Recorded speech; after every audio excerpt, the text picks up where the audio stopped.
Women gaining their right to vote was an integral part of American history. Before the 19th Amendment, states had enacted their own laws at different times. Each state credits women's suffrage to a different movement. Women gaining their right to vote was rooted in white supremacy rather than gender equality. Women's suffrage in America started in New Jersey in 1776, according to Klinghoffer and Elkis, two reliable and credible historians. New Jersey's constitution allowed all inhabitants worth 50 pounds the right to vote. This syntax error enfranchised women in New Jersey. Those women were called the Petticoat Electors. This source shows that single white women were politically active and more emphasis was put on property rather than gender equality. There were about 10,000 single white women in New Jersey at the time. In 1807, the Petticoat electors were disenfranchised because they normally voted Republican, and Democrats wanted to keep their monopoly on the government. In this source, the authors McCammon and Campbell credit the West as the beginning of women's enfranchisement. They present two ideas for this assertion. The first is that lawmakers wanted to persuade women to move out west by giving them suffrage. This was to increase white constituents in the West. The second idea is that in the West, women by default were in positions of power. The authors assert that the public's view on women's suffrage is affected by the role women play in the state. Although McCammon and Campbell fail to acknowledge New Jersey, the authors still give an insight to the roles in the West. This source credits spiritualism in California as a catalyst for women's suffrage in America. Spiritualism gave women power and agency. They were seen as too radical by their opposers because of their advocacy of equality for all. Suffragists later took this argument and shifted it to only advocate for white women. The spiritualist tenacity was ultimately their downfall. The movement died in the 1870s but contributed many leaders to the suffragist movement, according to Chandler. For corroboration, this picture shows a Lady Liberty-esque woman originating in California and traveling east to save the suffering women. This next source examines a speech from Thomas Palmer, a male suffragist senator. Palmer's argument is often overlooked, states the author. This is significant because Palmer is a suffragist with political power. Palmer does not mention race, and neither does the author. This picture shows a male suffrage protest.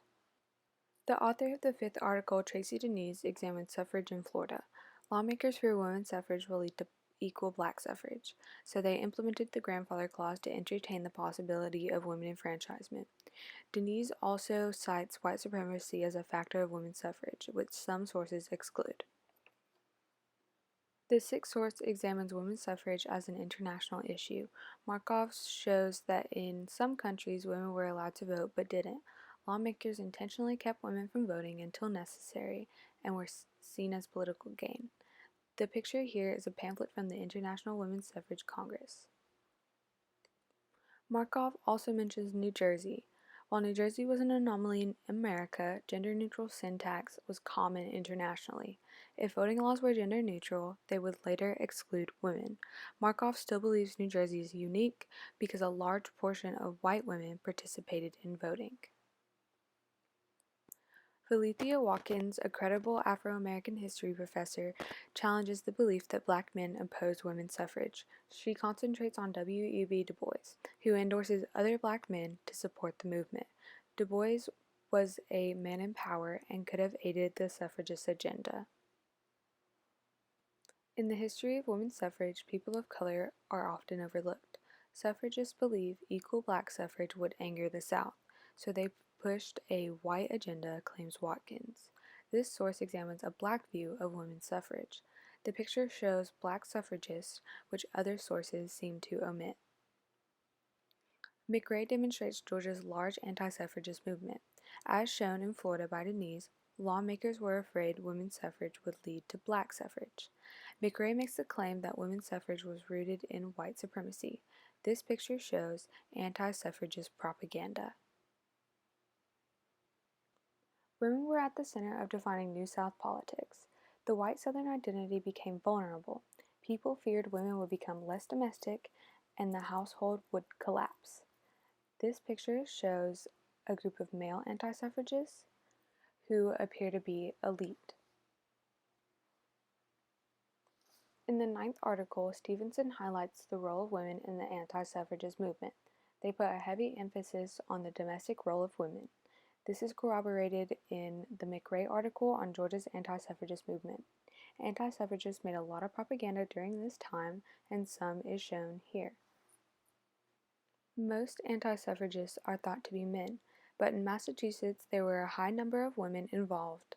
Statistics show that women anti-suffragists were not exposed to an independent career outside of the household. This picture shows a group of anti-suffragist women who believed they were powerful without the right to vote. Cohen, a sociologist at the University of Massachusetts, verifies the claim that the suffrage movement promoted a racist agenda rather than one of racial equality. Cohen's claims are corroborated by Denise and Watkins. This picture shows a suffragist protest made up of white women. Many suffragists opposed the 14th and 15th Amendment because it put black rights over white women, claims Cohen. In the West, women were allowed to vote to combat a non-white immigrant vote. As shown by McCammon, lawmakers wanted to maintain a white American vote, and white women helped push this. The enfranchisement of women in America was rooted in racism rather than equality. Black activists are intentionally left out of suffragist literature. Some authors believe this was to appease the South, but others believe it was a true fight that challenged gender roles. With immense change in America, lawmakers fought to maintain their own image of America through white supremacy.